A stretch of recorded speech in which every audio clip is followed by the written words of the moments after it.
Bonjour, fraternité. Oh, le joli mot. On le grave au fronton des mairies. Mais sait-on vraiment de quoi on parle?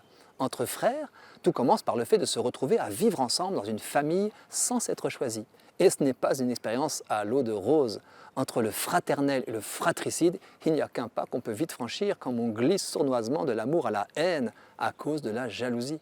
Frères et sœurs des mêmes parents sont pour ainsi dire condamnés à partager avec plus ou moins d'affinité de caractère le même mode de vie, parfois la même chambre et surtout l'amour des mêmes parents qu'ils aimeraient exclusif.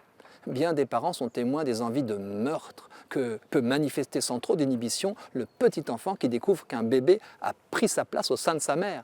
Ce rejet s'exprime en mots ou en gestes. Plus tard, les mêmes parents comprendront ce que veut dire la fraternité. Disputes, cris, bouderies, insultes, protestations, bagarres, parfois coups bas. Tout commence autour d'un nounours, continue à l'adolescence devant la porte de la salle de bain et bien plus tard quand il est question d'hériter. Bon, j'ai tué la fraternité? Pas du tout, j'ai juste voulu montrer à quel point elle ne va pas de soi. Rassurons-nous car dans bien des cas aussi, les parents inquiets de tant de haine seront stupéfaits de constater qu'à l'extérieur, par exemple dans la cour de récréation, leurs enfants sont extraordinairement solidaires les uns des autres. Une complicité de sang à nul autre pareil s'oppose au principe d'une brouille définitive qui est contre nature. Étant jeune, j'étais très taquin et je n'ose pas vous raconter les brimades que j'ai fait subir à ma petite sœur. Or, quand des plus grands qu'elle, mais plus petits que moi, l'ennuyaient dans la rue, elle savait nous appeler. La seule vue de ses frères apparaissant debout au balcon suffisait. Quelle fierté pour nous d'être protecteurs et pour elle d'être protégée.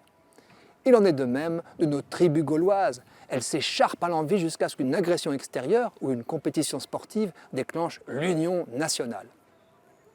Comme la paix, la fraternité est un travail, désormais planétaire. Car avec les blessures infligées à la Terre, notre maison commune, elle doit absolument s'élargir jusqu'à la fraternité universelle.